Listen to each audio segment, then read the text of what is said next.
Hello,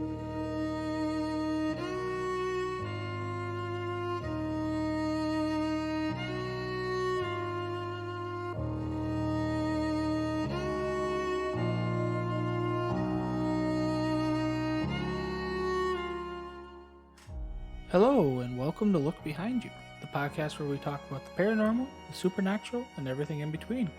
I am Sir Boom, your host for today, and I'm joined by my two co-hosts, Jay Wolf and Ramen Cat. Evening. Hello. Yeah, one of them is the other. We said it backwards, and now they know an extra letter of my name. No, they already knew you were called Jay Wolf. Nope.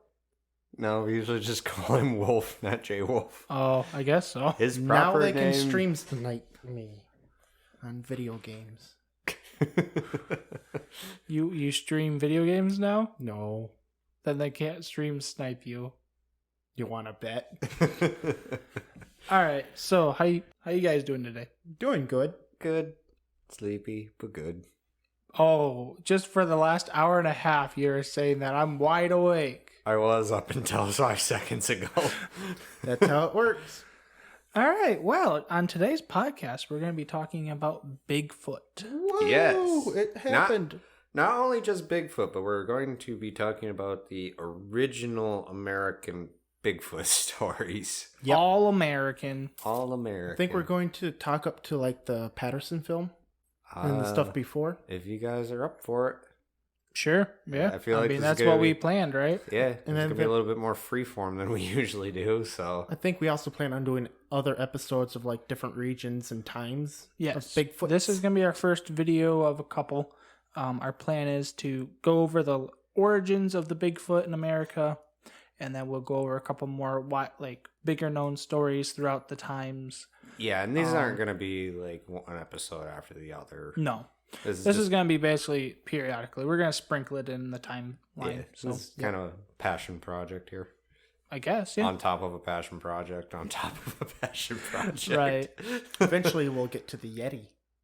Eventually. Yeti, wild man, grass man, skunk ape. You say Yeti, I just think, ahoy, silver! What? Why? Rudolph the Red-Nosed Reindeer? Oh! That's a bumble. Yeah, but he was the abominable. Yeah, he was a Yeti. Snowman. Yeah. I thought you were Bumbles can referencing bounce. the Lone Ranger. No, I don't know of a Bigfoot Yeah, I named guess, Lone yeah. Ranger. Yeah. I mean, I didn't watch the entire TV show, but I guess there could have been a Bigfoot in... I that. guess I found out doing a little bit of research on this that apparently Bigfoot guest starred in $1 Million Man. Really? Yes, so it's somewhere out there in American television as a robot man fighting Bigfoot. That's amazing. That is Boom. Isn't Bigfoot in Star Wars? Yes. Yeah. Actually, Chewbacca becomes Bigfoot. Oh, I was talking about when they're in the Senate room. Yeah, well, they're Wookiees. Oh, okay. So there's a comic in Star Wars called, I think it's What If, or Star Wars What If, or something like that. Anyways, it's a non-canon thing where the Millennium Falcon crashes on Earth. Indiana Jones, or Han Solo becomes Indiana Jones, and Chewbacca becomes Bigfoot. That's great. I gotta find that and read that. This sounds great. Yeah. Yeah. So yeah, we're diving into the legends that started the legends. Right.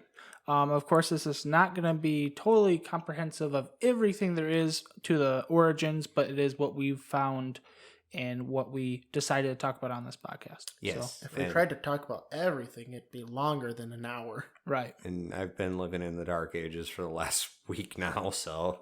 You and everybody else, buddy. No, just my street. Just my street. So a big storm came through and knocked out all of civilization, and now I'm the only street that doesn't have power or internet. I mean, I Help. never lost power, so I know. it Help. was great.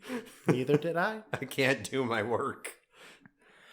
All right, so where should we start, guys?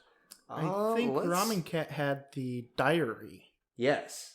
So the very, very first thing Let's see here. We're going through our archives right now as we speak. This one I will probably actually read from because it's literally just a diary entry. From around 1840, right? Somewhere's in there. Yep. Diary of Elkanah Walker. Elkanah Walker was a missionary to let's see, was it? He was a missionary in Washington State to the Native Americans, mainly the Spokane tribe. And in his diary, he wrote, this is just quoting from it, bear with me if I trouble you a little with their superstitions. They believe in a race of giants which inhabit a certain mountain off to the west of us. The mountain is covered with perpetual snow. They, the creatures, inhabit the snow peaks. They hunt and do all of their work at night. They are men stealers. They come to people's lodges at night when the people are asleep and take them and put them under their skins into their places of abode without even waking. Their track is 1.5 feet long. They steal salmon from Indian nets and eat them raw as the bears do. If the people are awake, they always know when they are coming very near by their strong smell that is most intolerable. It is also not uncommon for them to come in the night and give 3 whistles, and then the stones will begin to hit their houses. Question about that. Yes. When they say they put the people under their skin, do you think that means they're literally putting them under the skin, or like they're just covering them? Lord, I hope not. That would be terrifying. It's terrifying enough to think that like there is these giants that were kidnapping people to probably eat them. Yeah. I am pretty sure he means they're putting them under their arm. Yeah, and Yeah. it's like you can't see them because these things are so shaggy. Right, yeah. This is the I just had earliest to ask account. that. Yeah, and that's kind of the way that it was written. They're not quite exactly sure which mountain that Walker was talking about in this because this region, let's see, it was Spokane. It was about 25 miles northwest of present-day Spokane, and they believe that it was either from the Cascade Range, which has Mount Baker, Mount Rainier, Mount Adams, and Mount St. Helens, but they mainly think he was talking about Mount St. Helens because of the fact that there are so many legends of Bigfoot and Sasquatch in that area. Right. Yeah. Which kind of, I don't know the year, but it's in the more old modern times, I guess. Kind of redundant there. Brings up a question. Did Bigfoot die when Mount St. Helens erupted? Because Mount St. Helens erupted on March 27th, 1980. Oh, 1980. Yeah, I had the time picked up. Okay. I was thinking it was back in like the 70s or something. No. I thought it was actually 60s, but okay. 60s or 70s or something. But yeah, I mean, that is very possible that maybe a tribe of ape men possibly lived up in Mount Helens and died during the eruption. Well, because it's like most of these old legends are around that area. Yeah. Up until that point, and then they just stop. Yeah. And then And- you start noticing them more and more near the Michigan area, kind of like more up north. Or not, like, of course, Washington's up north. But They're like over here. Yeah, Near they're the all east. over Near the the eastern country. part, yeah. You have, of course, Sasquatch out west along Washington and British Columbia and Yeah. stuff. You have in, I believe, Illinois and the Ohio region, the Grassman. Yep. And down in Louisiana, and I believe it's in Florida as well, in the Everglades, there is the skunk ape. Mm-hmm. There's a few other ones. They all have kind of odd names, and I don't have them right now with me. But it's like they're more frequent after that point. It seems like. Yeah. I haven't seen too much in the early days till about the 70s and stuff when things started kind of Right. spilling out. I could be wrong in that. I haven't delved into the other legends too much, Mhm. but I got thinking of that as like, what if you just have like these creatures there and they get displaced by this cataclysm? Yeah. Yeah. Because that was really, really devastating on the surrounding ecosystem. Mhm. I mean, everything came back full force, but We Right. even had ash way up here in Michigan from it. yeah. That's what I've heard from like my family and stuff. They remember when it was like snow mixed with ash. Yeah. So pretty Um, devastating. Yeah, so of course, I guess we should probably go over this real quickly. I don't know anybody that'd be listening to a paranormal podcast that doesn't at least know what a Bigfoot is. I mean, even the average person knows what a Bigfoot is. Yeah.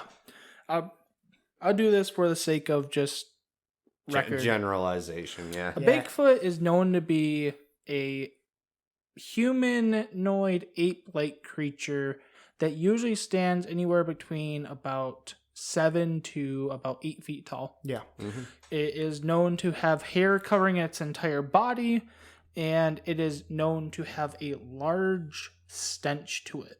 Yes, Yeah. and it's a usually very muscular build to Right. it. Like it's a very powerful creature, like And short neck, Yep. very sloped, I guess, forehead. Yep. It a lot of people try to say that it's possibly a form of early human. Yep, I've heard that. I've also heard people say that they just believe it to be another type of great ape, Right. Yep. which is not unplausible because silverback gorillas actually had the same treatment in the early days, where it's like they would hear legends from the locals that lived in like the Congo and stuff of like these giants that lived up in the mountains, Mhm. and when they went and explored more, they found that they were gorillas. Yep. And gorillas are super intelligent, so it's Right. like they Well, you even look and like there's the movie The Congo yeah. that has like monster like ape creatures. Yeah, Mhm. yep. Well, and it's like it's kind of funny too because it's like the one gorilla that they have that like Does the sign language? Yeah. was actually based off a gorilla that learned sign language and Yep. she freely communicated to people. So it's like they are super intelligent. They are. I forgot the name of that. So it's very easy to correlate Bigfoot with being just like an ape type creature. Yep. A lot of people want to say though they are a different species altogether called wild men. Mhm. Yes. Wild men are what a lot of a Native American and a lot of early settlers all over the world call these beings, these people that basically live in the forest. They usually like communicate through like Whistles. yell, and shouts. whistles, shouts, banging on trees, and they've always been known to be pretty like docile up until the point that you mess with them. Yeah. Right. Which kind of leads us back to our most notable Part of our our topic sighting. tonight. Kind of Probably what one- started the Bigfoot journey at all. Yeah. Probably one that a lot of people know about. Yeah. So yeah, basically, Do you want to read from that one, or do you want to have me read the other one? yeah, that why I don't you have? go why don't you go through yours that you Okay. found? So this is the story from Fred Beck. He was a prospector up near, I believe it was Mount St. Helens, up to where is now called Rock Ape Canyon. Ape Canyon, yes sir. So I love this story. I've listened to it a bunch of times. this might be a little bit longer, so I'll start out with this. We had been prospecting for 6 years in the Mount St. Helens area. Flip the page. And Lewis River area in southwest Washington. We had from time to time come across large tracks by creek beds and springs in springs. In 1924, I and 4 other miners were working our gold claim, the Vendor White. It was 2 miles east of Mount St. Helens near a deep canyon now named Ape Canyon, which is named after it because of the events of this story. Hank, a great hunter and good woodsman, was always a little apprehensive after seeing the tracks. The tracks were large, and we knew that no known animal could have made them. The largest measured 19 inches long, which is stinking big. If I was Bigfoot, I would not want to have to buy shoes. Oh no, I don't think you could. You'd have to get like special order. Hank, though apprehensive, was still determined. We had been hearing noises in the evening for about a week. We heard a shrill, peculiar whistling each evening. We would hear it coming from one ridge and then hear an answering whistle from another ridge. We also heard a sound which I could best describe as a booming, thumping sound. Which is where it comes from people saying that they communicate through whistles, Banging on screams, trees. and then like they'll communicate through banging on trees. So Yeah. Which I mean that again denotes actually quite a bit of intelligence. I mean, it's kind of like Morse code and stuff. He actually goes on to say, like, it was just like they were banging on their chest, Oh, like a gorilla would. Yeah, Oh, I could see that. Yeah, that's actually interesting. never thought of that. I never heard that from the story. Here I was. Hank asked me to accompany him to the spring, about 100 yards from our cabin, to get some water, and suggested we take our rifles to be on the safe side. We walked to the spring, and then Hank yelled and raised his rifle. And at that instant, I saw it. It was a hairy creature, and he was about 100 yards away, on the other side of a little canyon, standing by a pine tree. It dodged behind the tree and poked its head out from the side of the tree. And at the same time, Hank shot. I could see the bark fly out from the tree from around his 3 shots. Someone may say that was quite a distance to see the bark fly, but I saw it. The creature I judged to have been about 7 feet tall, with blackish brown hair. It described from our view for a short time, but then we saw it Disappeared from our view for a short time. Running fast and upright, about 200 yards down the little canyon. I shot 3 times before it disappeared from view. So they took 6 shots at an ape man. And how far away were they? About 100 yards. Yeah. 100 yards. I have shot that far before and hit trees before. If you hit just right, you can see bark fly off. Yeah. If you're a astute rifleman, you have good eyesight. So Yeah. usually. But that will be proven to be very bad what they did. They'll regret that. They'll regret it. You're gonna pay for that. We took the water back to the cabin and explained the affair to the rest of the party, and we all agreed, including Hank, to go home the next morning, as it would be dark before we could get to the car.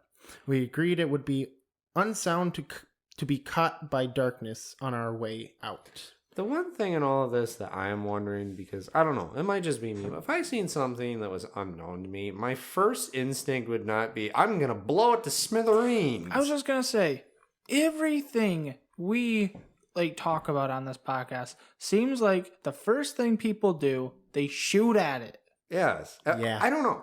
It's just me. If I seen something even similarly human-like, I don't know. I might just if I have a loose trinket on me, just leave it for it. Yeah, see if it'll come over and pick it up. Yeah, not with me there, obviously. But, I would come yeah. back. But Right. it's at least kind of a test to denote, is there some intelligence here? Is there Right. something, did I just make a discovery of a lifetime? I mean, when I go out into the woods, hiking and stuff, yes, I will carry a firearm on me. Yeah. But I'm not going to shoot the first thing I see just because it might have spooked me a little bit. Right. That's there for, it's oh crap, I'm getting rushed by a bear. Right.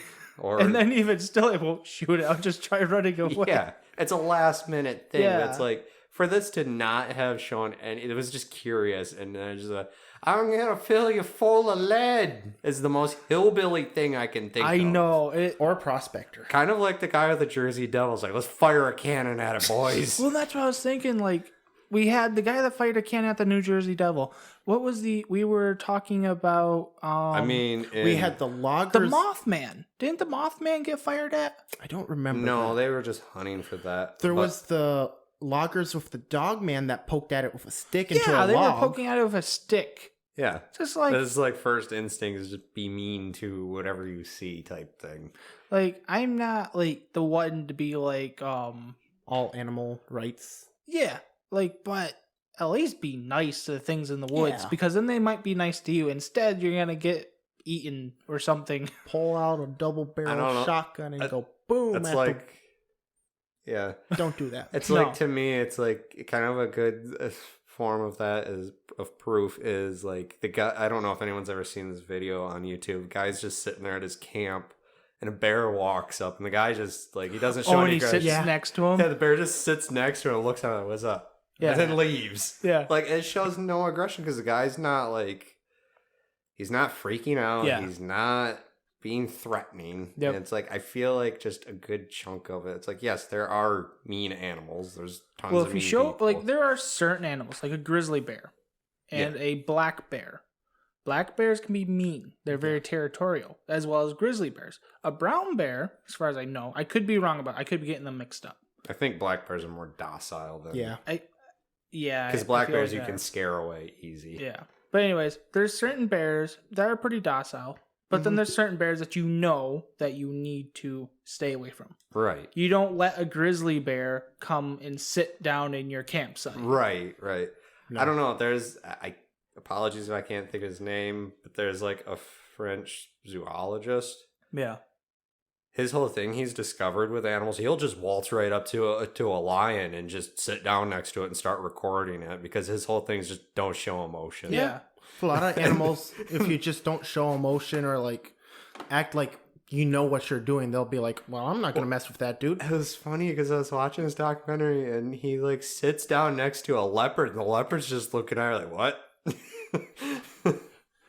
Oh, that would be great. But yeah, just please don't shoot Bigfoot when you see him first Yep. thing. Unless it's like one of those Bigfoot that I've heard of that just run up and punch a person through their windshield. All right, so you left off where they decided to stay in the cabin for the night Yep. because they didn't want to be caught out in the darkness. Yep. I'm going to skip a little bit because they just described the cabin. Yeah, it's a basic cavern. They built it themselves. Cabin. Does it? I want to say I saw one time it had no windows. Does it have windows? He does. Just- Yeah, there were no windows in the cabin. Yep. Right. Yeah. Yeah, one thing with Which this is too, probably their saving grace. Yeah, because later on, Bigfoot's like axes. yeah, just Yeah. one thing too, just for folks, you can read this document. It's actually on BigfootEncounters.com, but it's like there's a lot of space we kind of have to, I guess, jump over because in old accounts of stuff, when they want a detail on something, they Yeah. cover every little detail right down to every single item listed in their backpack. I had a small crink in my neck and my Yeah, left toe hurt. In Yeah. this story, he actually talks about his aching tooth. Yeah. Like early in the day and like how he wanted to go see the dentist, but the other dude's like, no, gold. Yeah, and I'm not putting that down because that actually is good, proper writing. It's just for the sake of our time, I Yeah. guess. Yeah, if you this- want to read it, just check out the website. This is actually from Fred Beck's own account of his book. Yep. From 40 years after this event. Which would have made it 18 or no, this one was 1964. Yep. You got it. You can Wow. do math. Fast math. Good job. Okay. Ding-ding-ding. Each of us settled down in his crude but welcomed bed, and soon fell asleep. About midnight, we were all awakened. Hank, who was sleeping on the floor, was yelling and kicking, but the noise that had awakened us was a tremendous thud against the cabin wall. Some of the chinking had been knocked loose from between the logs and had fell across Hank's chest. Oh, dang. Now, can someone actually tell me what the chinking is? Boom, you were a carpenter. Isn't chinking the material that they put like in between the logs and stuff? Yeah, it's like a It's like a- type of tar. Yeah. Okay, It's basically to make it weather resistant and waterproof. that's what I thought it was. So- I just wasn't sure. Yeah. The force of that for something to hit a cabin, knock Crack the it chinking and make loose. it fall off is quite a bit. Yeah. Like it's basically a form of cement. Yeah. Okay. Yep. Yep. It's like a tar cement. Yep. He had his rifle in hand and was waving it back and forth as he kicked and yelled. Hank always slept with his gun nearby. It was That a- ain't dangerous at all. apparently, it was a Remington automatic. Remington Chan. Oh, that's cool. Automatics are nice, Then he goes to describe the own gun he had, which was a 30-30 Winchester. Ah, which is classic. nice. Cowboy gun right there. See, let me. Yep. I helped to get the chinking off him, and he jumped to his feet. Then we heard a great commotion outside. It sounded like a great number of feet trampling and rattling over a pile of our unused shakes. Shakes. Not sure. They what only that had one is. shack. One shack, many shakes. Where did the shakes come from? The roof. Oh. Oh, okay. So probably the slats and stuff. Oh, that yeah. were, yeah. Me stupid. We grabbed our guns. Hank squinted through the space left by the chinking. By actual count, we only saw 3 of the creatures together at one time, but it sounded like there were many more. This was the start of the famous attack. Most accounts tell of giant boulders being hurled against the cabin and say Some even fell through the roof, but this was not quite the case.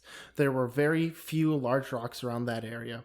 It is true that many smaller ones were hurled at the cabin, but they did not break through the roof, but hit with a bang and rolled off. Some did fall through the chimney of the fireplace. Some accounts stated that I was hit by a rock in the head and knocked unconscious, but it wasn't true. I like the fact that the author is actually going back and being like, yeah, these stories that were told about this, there's a lot of things that have been altered. Right. It was Which like- makes it more believable because one would like to believe that these 8 men were throwing boulders at some cabin Yeah. and like tearing it apart, but really they were just like throwing rocks. Like, Yeah. hey, get out of the forest. Yeah. Which is more realistic because, I mean, even as strong as these things seem to be, they're not like, I pick up mountain boulder Right. and throw it. Yeah. The only time we shot our guns that night was when the creatures were attacking our cabin. When they would quiet down for a few minutes, we would quit shooting. I told the rest of the party that maybe if they saw we were only shooting when they attacked, they might realize we were only defending ourselves. We could have had clear shots at them through the opening left by the chinking had we chosen to shoot. We did shoot, however, when they climbed on our roofing and shot rounds after round through the roof. I would too. Yeah. If they were on the roof, yes. I don't know, it just reminds me of a zombie attack. Yeah. We had to brace the hee-hawed log door with a long pole taken from the bunk bed. Not he-hawed. Hewed. Hewed. It's hee-hawed for me. Okay. Hey-how! The creatures were pushing against it, and the whole door pushed against the walls of the cabin as trying to push the cabin over. But it was pretty sturdily built, as he said earlier. All right, but I mean, like, it makes sense that the creatures were probably thinking, hey, let's knock this thing over, or You're gonna try to. break Yeah. the house down. Hank and I did most of the shooting. The rest of the party crowded to the far end of the cabin, guns in their hands. One had a pistol, and the other, which is still in his possession, and the other clutched their rifles. They seemed stunned and incredulous. They were probably thinking, what the heck did you two do? Yeah, it was them two that went out and shot it. Yeah, it was. No. Yeah, it was Hank and him. Yeah, it was Hank and him. But the other two are probably like, what the heck did you guys do? Yeah. I could just hear Nodge's reaction. Get your butt over here and fight these monsters! You guys were the ones that shot at the monsters. It kind of reminds me of like the Evil Dead movie. Kind of? I mean, they Where might... he's in the cabin and it's just getting attacked. Yeah. Just you hear chainsaw and just Ash steps out of the forest. Groovy. Okay. The attack continued the remainder of the night with only short intervals between.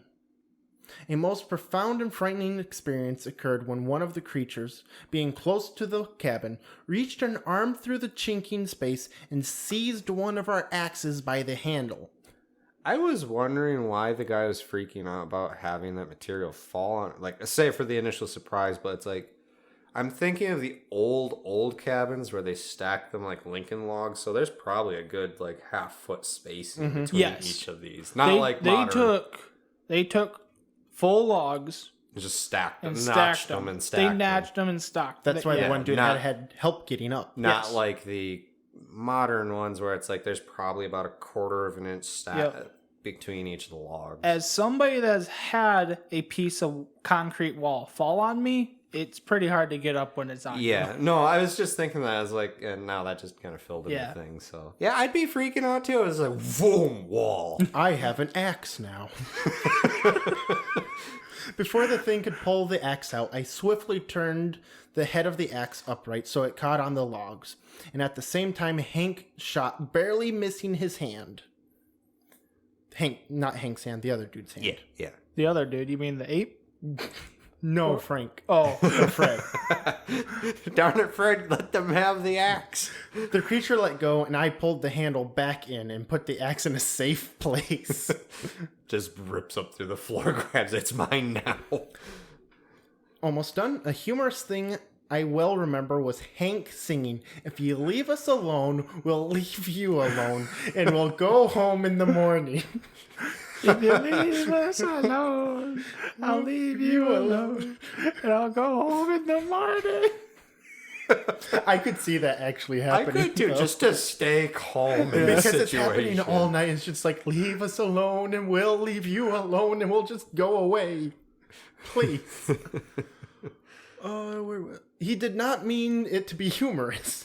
For Hank was dead serious and sang under the impression that the mountain devils, as he called them, might understand and go away.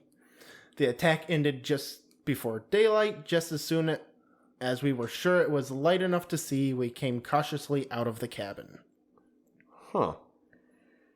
Yeah, I'm going to put this one on 1 point for Bigfoot, 0 for humans for being too quick to the draw. Yeah. And just be like, thing, boom. Now, they didn't kill the one that they shot at, right? Like, I didn't hear anything in there about that. No, it hit the tree. It hit the tree, so they threatened it, basically, and probably scared the heck out of it. I did read a little bit later where they went back. Is it the one where he shot at another one and it fell off the cliff? Yes. I believe that's right underneath where I stopped. Yes. They went back to the same spot, and I'm trying to find it in the story. What? We got an improvement. Boom, got a big screen to display all our stuff on. Yeah, it's messing me up. I think I have it right here. Convenience is such a pain. It is sometimes. Sorry for paper noises, but that's what I have in hand. Okay. It was not long before I saw one of the ape-like creatures standing about 80 yards away near the edge of Ape Canyon. I shot 3 times and it toppled over the cliff down into the gorge some 400 feet below. Oof. Cue Wilhelm scream. This was right after they cautiously left the cabin. Right. It was like a couple days later. It didn't say anything about timing. Did they come? Yeah, that's what I was going to ask. I heard a story. I heard a similar story. Okay. That said it was a couple days later. Because it's like the way that follows. I feel like that it sounds like they were heading back or heading to the car when this happened. Yes. No, this is actually right after. Yeah. Because then Hank said that we should get out of there as soon as possible and not bother the pack. Not bother to pack our supplies or equipment after all. But still, why would you, after all of that, and it's like, I didn't learn anything. Boom, boom, boom. Mm-hmm. And I think that's the biggest problem with a lot of old-time monster encounters, so... Yeah. It's just the aggression towards them. I mean, okay, I guess I could see doing that if it's like, I'm going to bring this thing in and we're going to find out what the heck it is. Yeah.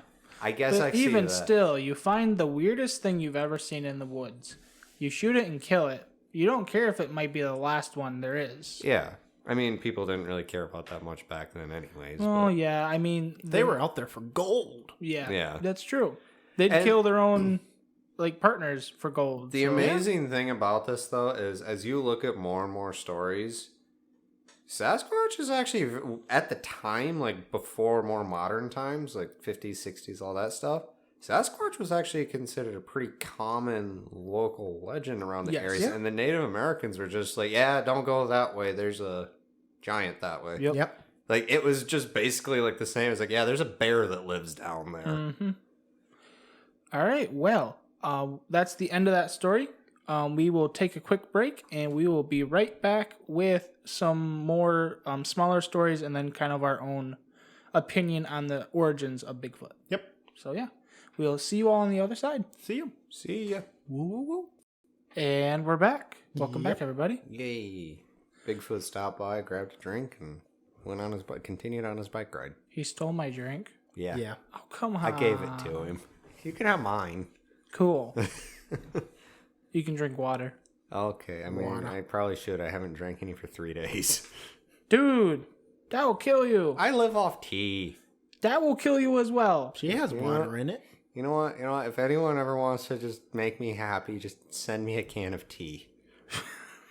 You have to give them a P.O. box for that. Nonsense. I will give them an obscure New York P.O. box number. That you'd have to drive to New York. Leave the case in the locker. You will pick it up in 3 weeks. This message will explode in 5 seconds.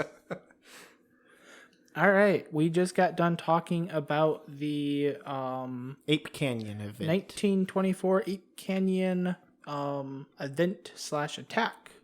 And now you guys want to talk about a man that was adopted by No, not Bigfoot. adopted. Abducted. Abduction. I don't know. When you guys are telling me about this story, I keep on thinking of Harry and the Hendersons. So It's like the reverse of Harry and the Hendersons. This is the first Bigfoot documented abduction of Yeah. a person. yeah, Ramen Cat, what you got? We got the story of Albert Ostman.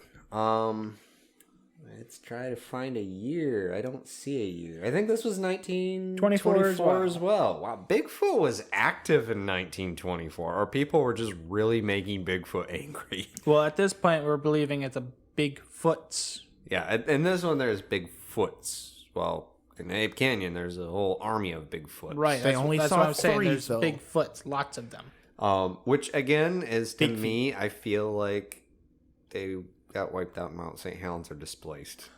Probably. Yeah. Because it's like there seems to be such a large population of them. Right. And then they're just poof, gone. Yep. Like Thanos snapped his finger and Bigfoot was one of the victims. Side theory. They caused Mount St. Helens. Sure. Someone's just like, that's one of the Bigfoot. I'm bored. Go throw a rock in the mountain. Kaboom. So yeah, Albert Ostman spent a lot of time doing construction and logging up in the British Columbia region, and just one day he was like, I'm taking a vacation, which I didn't know people did in the 20s, honestly. Yeah. I thought you just worked until you died. Oh. I mean, a lot of people did. But lot some of- people were smart and went fishing. Yeah, and this guy just decided that he was going to go on vacation, and I guess a really popular thing in British Columbia in this region, which is near the head of the Toba Inlet, is British Columbia is notorious for lost mines, Oh, that's Yeah. cool. which is I believe- really cool. Yeah, because I believe the Yukon River goes through British Columbia too. I don't know, but I mean, I thought that was really cool that they were like, you know what, quest. Yeah. There's So he decided he was going to look for a lost mine while he was on vacation, which is like a cool pastime I hobby. think he actually had a lost mine in. No, he thought- didn't. He had heard from an old Native American guide yeah. about a mine where a drunk had. He would go, he would get gold, he'd come back to town, blow it, go back, get more, and then he went back one time and never came back. Excuse me. He didn't say he was a drunk. He said he was a heavy drinker. He was a We drunk all know what prospector. that meant in the 20s. The guide also warned him about the The Sasquatch. that lived in the area, or all over the mountains in this case. I feel like they're just you would look at the mountain and they're just crawling with Sasquatch. Do they at actually this say point. Sasquatch or do they, They, say. they had a name for, I believe it was Sasquatch or something Yeah, like that. Sasquatch. And this is just kind of Okay. the English. Sasquatch is just kind of the Americanized name. Yeah. But the guy, or Albert went to, he went up in the mountains by himself. He went camping. I guess that was a motorcycle. It sounded like he was having fun, but anyways. Yeah, he was up there camping. He set up camp and everything. And next morning he woke up after setting up camp, and one of his bags was messed with. His reaction was freaking porcupines. 'Cause apparently porcupines are a terror to campsites because they'll look for leather to chew on. They like sugar and They salt. climb trees. They climb trees. They are a nuisance, I guess, to camping. I think it was Huh. like last year when we went to trekking, I saw like 3 porcupines just waddling up a tree, and I'm like, what And the heck? I mean, what are you gonna do? It's just gonna be like, what? I'm gonna shank you. Death from above! But Violent teddy bears. that's basically what they are. Pointy teddy bears. But so just kind of being annoyed with it, he prepped everything so that the porcupines wouldn't mess with anything. Next morning, He had some pancake mix that had been stolen from his camp. His bag that he put up in the tree to keep away from everything had been flipped upside down. Oof. And it was like stripped of its supplies. And yeah, he was He lost it? He was missing some stuff. Annoyed with it still, he just like little things would miss here and there. He didn't think it was a bear because of the fact of usually bear, when they go through a campsite, they just rampage. He And they're probably loud. wouldn't have woke up if it was a bear. Oh yeah, bear would come through your campsite, take your food, and leave. Oh, Why That's kill true. you when he can take your food? Yeah. I don't know, because Again, you're the bigger piece of meat. again, it's one of those things that some animals would, because a lot of like tent campers have been mutilated by a bear for Right. no reason whatsoever. They and then hate other campers. other people will roll over and just see a bear, and bears is like, hi. Hi, you got some beef jerky, please? Yeah. So the next night he prepared everything and he planned on staying up all night. So he like put his pick next to him, he put his gun next to him, and he fell asleep. Of As one course. does. As one does when Of you're like, course you I'm gonna do. get that porcupine. I still like it. He thinks it's a small little shanky creature. Well, he woke up to him being picked up in his bag Oh no, that's a big porcupine. and being carried off. Porcupine angry. And one of his things is like his biggest complaint about like all through the story, this guy just seems to be as chill as can be about everything. Because being carried off, it's not an initial panic that he's thinking. He's thinking about how uncomfortable he is on this 3-hour venture of being carried, and how he's happy that whatever grabbed his bag didn't just like completely grab like the top of it so it was a hole so he could breathe. At least I could breathe. Like, I don't know. I would be freaking out. Like, he tried to get his knife. He couldn't. So he's just like, I guess I'm stuck here. I guess I go with the porcupine. And it was about, I guess, a 3-hour venture from what he timed. Oh, wow. That's what he could kind of figure. And it's like going over hills and mountains and valleys and all kinds of things. Yeah. And he gets dumped out. And apparently these creatures had made a lair in like this little valley area, with, like a cavern and stuff. And yeah, they took his stuff, like they took his supplies as well. Like they stole his bag of supplies. They just packed up the campsite. yeah, they just and- packed up the campsite and just took everything. And it's like, so they dropped the supplies. He kind of just like scoots away. And caterpillars away. yeah, from and it. it's like, so these things see him moving, stand around him, and from his description, he heard them like muttering to each other. Huh. And it doesn't, like, he says after he like gets his legs like to function again. Yeah. After the adventure that he got out of the bag and was looking around, and he was surrounded by 4 creatures. And the description, they are clearly Sasquatch, hairy, large, muscular Yep. creatures, but the 2 of them looked like, he said, to be very old. And he assumed that they were parents to the other 2. There were 2 females and 2 males. Huh. From Okay. his description. So like there was a father, mother, daughter, son. And they didn't seem to be hostile towards him. Which again goes into that thing, if you don't shoot Bigfoot, Bigfoot won't shoot you. But it might kidnap you. It might kidnap you. And So when choose your medicine. he tried to leave, but the father Bigfoot would like stand in the way of like the lair entrance and just like motion his hands like he was gonna push him back. And Daddy Bigfoot was a big boy, so he wasn't gonna mess with him. He did think of shooting him, but at the same time he thought his 30-30 rifle wouldn't really do much other than make Bigfoot angry. Which we know now, Bigfoot will get very angry if you shoot It was Bigfoot. probably a good thing he didn't shoot the Bigfoot. So he was stuck there. He set up camp, like a little camp. He had his supplies, and the Bigfoot, the son, actually, the son and the daughter kind of took interest in him and was curious about him. Yeah. So wait. The Bigfoots just found a pet. I feel like that's what it was, or they honestly did not mean to bring a human being, and it's just a lot of, what do we do with this? Because also in his description, it was like the father was trying to explain to the mother, and she was very objective to this whole thing, like just through posture and We stuff. are not keeping that puppy. Oh, but I want the puppy. But I want the puppy. But he set up camp. He had his supplies and stuff, and the son took interest in the guy. He was curious about him. And the guy would give him little trinkets, like he gave him one of his tobacco canisters, and like the Bigfoots were elated with it. They loved it. They took it and played with it and figured out how to flip it open and stuff. And, he just would do little things like that, and then he gave them tobacco. Mm-hmm. And then the son took the tobacco to the father Bigfoot. And Big Daddy Bigfoot liked tobacco. Big Daddy Bigfoot was a smoker. So it's like, then the father Bigfoot would come over and try to interact with him. And like, they kept their distance. Yep. Also, just for record, I'm keeping this very abbreviated, trying to keep it very abbreviated. So I apologize if I miss certain details here. But he gave him the tobacco. And then at one point, I don't remember how long he was stuck there. I feel like it wasn't a day or two.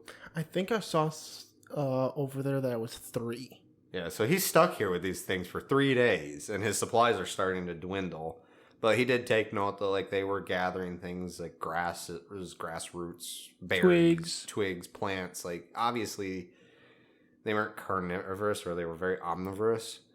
And he assumed too, by the way, so the things that they were gathering, that they were potentially nomadic, and that this was like an area that they came to during certain seasons. Yeah.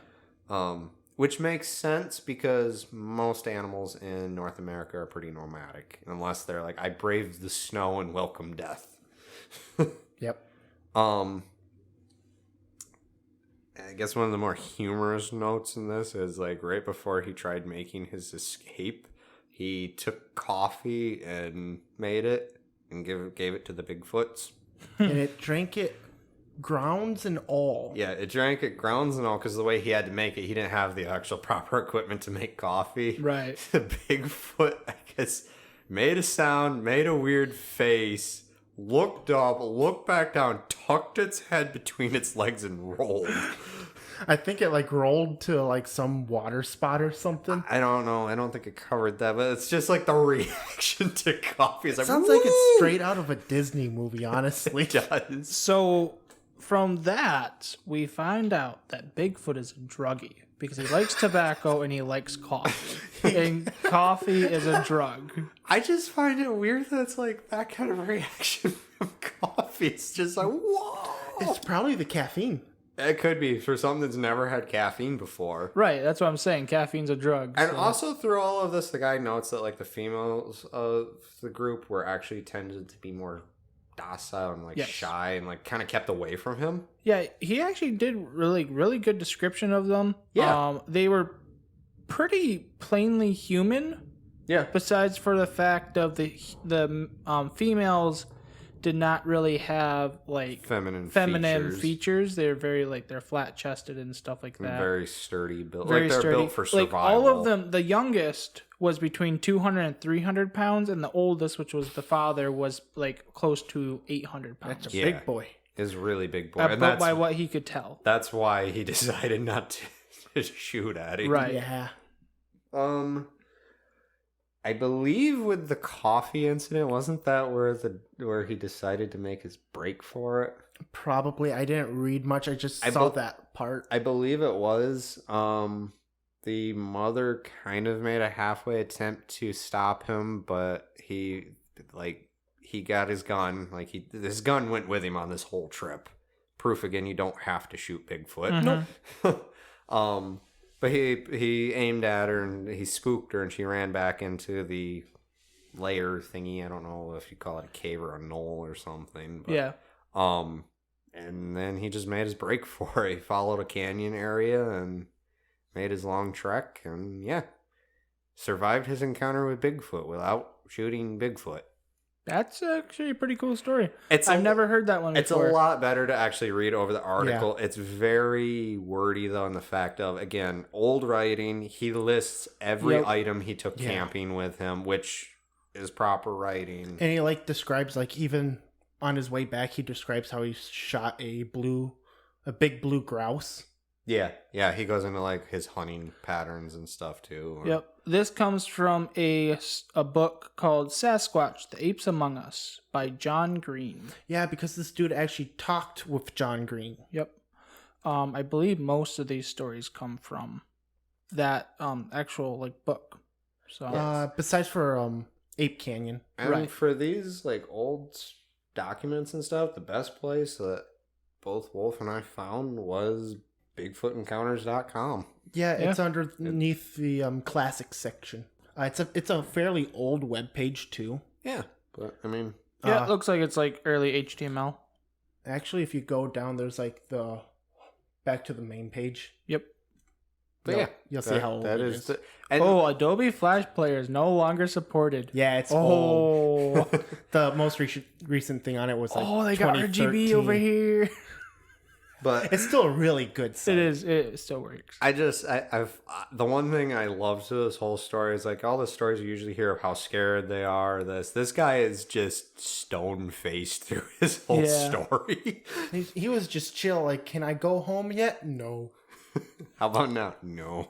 How about if I give you some coffee? Yes. But it's just interesting how he took it because he's going up there to be left alone. Yeah. And, like, Get away from the world. nature is just like nope. Well, that tells you in life when you want to be left alone, you just stay in your house. Yeah. Yeah. Or in my case, I just hide under my bed. Yeah, that works too. Yeah. All right. Well, that's a cool story.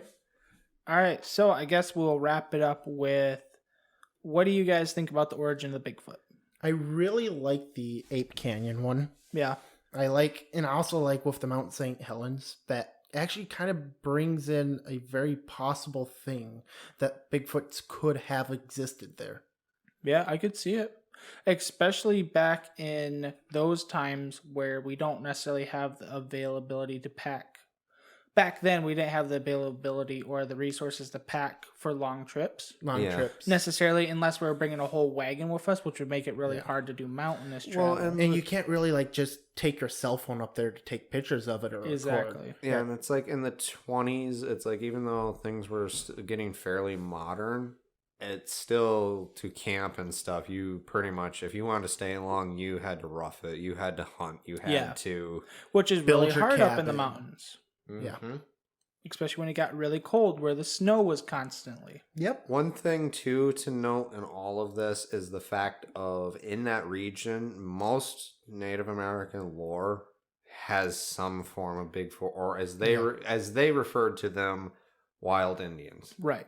Like they considered them a tribe. They regarded them as a tribe, but they were their own thing. They're very nomadic. They did not communicate at all. Type Right. Of stuff like that. And yep.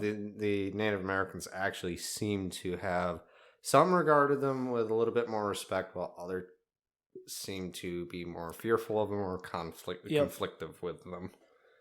Mhm. I like the fact that it seems very realistic. Yeah. Yeah. It seems very much like this is just an account. It's not like It's not trying to blow it up. it's not trying to impress people. It's just like this happened.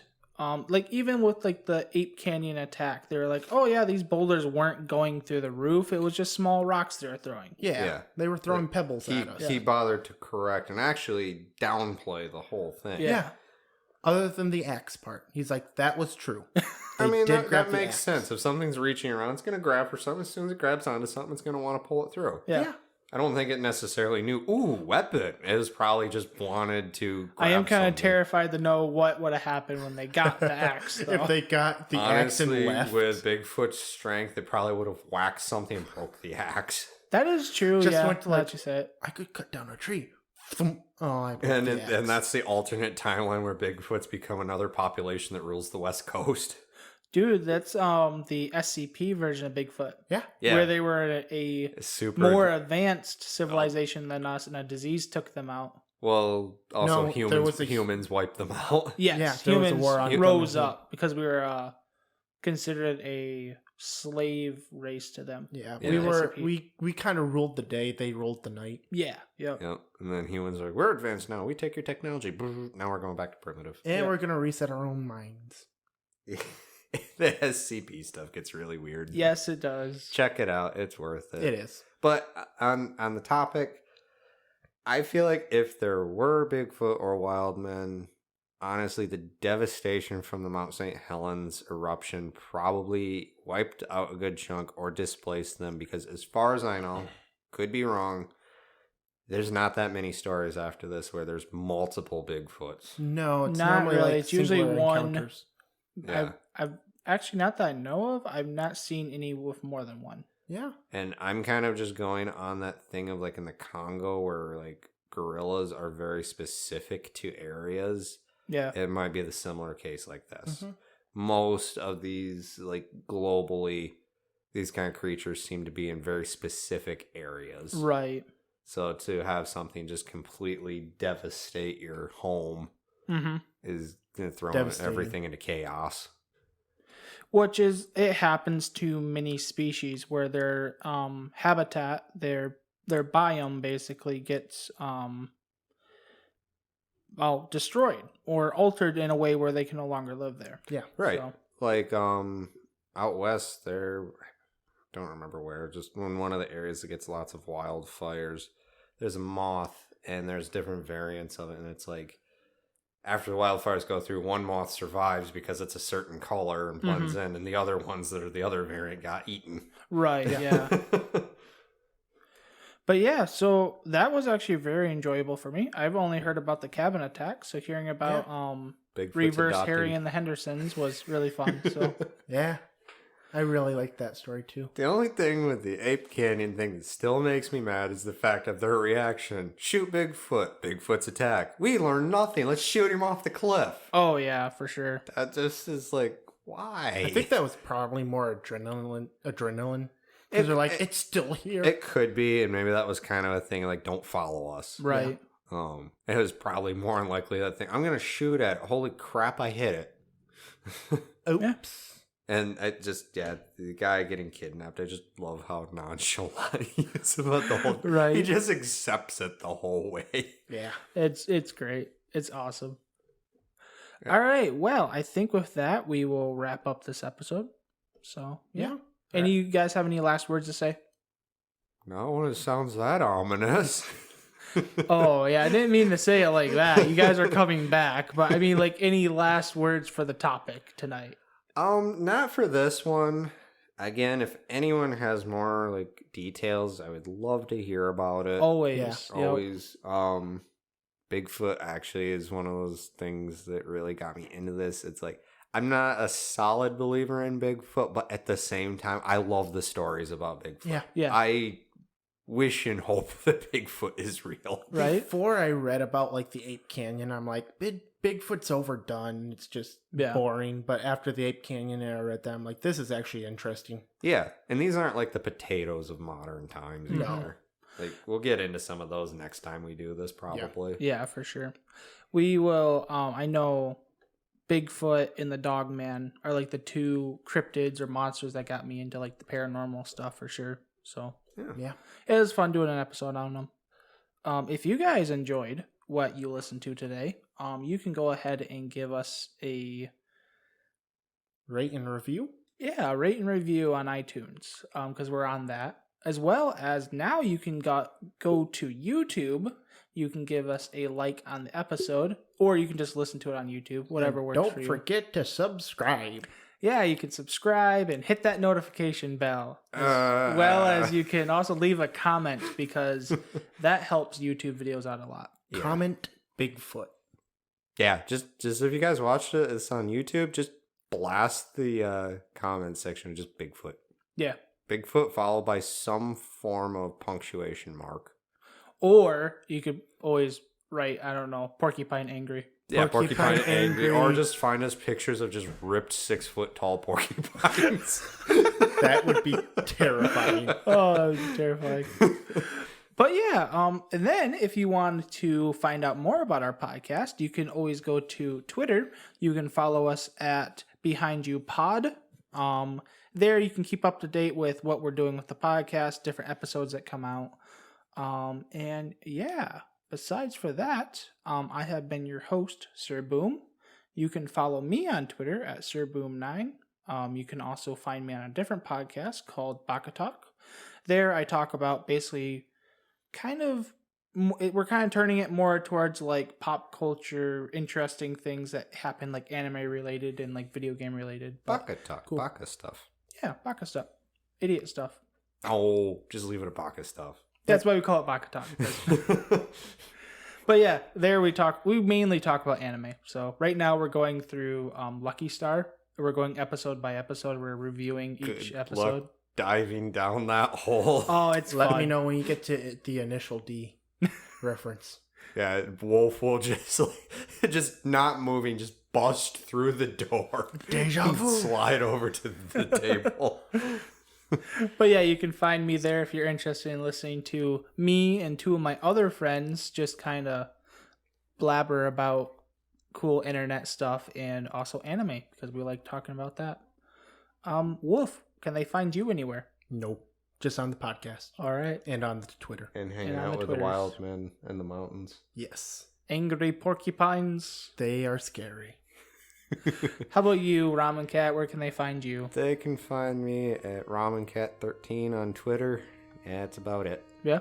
I haven't been too active because, like I said before, my internet is dead. You're back in the dark ages. You I am should go back in live the- with Bigfoot for right now until your power comes Oh, back. heck yeah. I never bothered to, call him up and hit him up for, a room. Hey, there you You didn't go. have power to call him up. Oh, my phone still works. Oh, okay. All right, and with that, I believe we are all done for this episode. So we appreciate you listening. We hope you enjoyed, and we will see you all on the next episode. See you all later. Have a good night. Don't forget to look behind you.